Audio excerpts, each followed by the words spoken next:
Depuis l'apparition du premier cas de coronavirus au Gabon en mars 2020, plusieurs mesures ont été prises pour lutter contre cet ennemi invisible. Ces mesures, rappelons-le, sont la distanciation physique, le lavage des mains avec l'eau et du savon ou avec une solution hydroalcoolique, le port de la bavette, ne pas se serrer les mains en se saluant et la limitation à 30 personnes des rassemblements publics. Si pour les populations, ces mesures dites barrières ont été difficiles à mettre en œuvre car venant troubler les habitudes de tout un chacun, elle a été appliquée avec beaucoup de douleur. Des mesures qui ont été saluées par tous les partis politiques, surtout ceux de la majorité au pouvoir. Fort est de constater que ces derniers sont les premiers à les bafouer. On a pour exemple la récente tournée des membres du Parti démocratique gabonais PDG dans le Haut-Ogooué, le don de la fondation Sylva Bongo Ndimba et le ministre de la Santé Guy Patrick Obiandon a émis.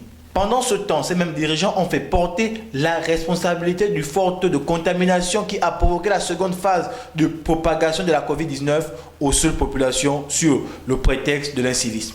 Comment voulez-vous demander aux Gabonais de respecter des mesures que vous-même vous bafouez? Est-ce que le coronavirus est encore présent au Gabon?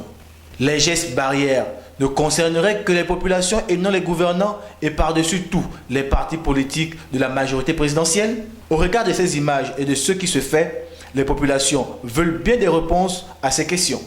Confinés depuis plus d'une année déjà, les Gabonais habitués à leur liberté de vivre sont dépassés. Les claustroformes sont aujourd'hui près des tombes.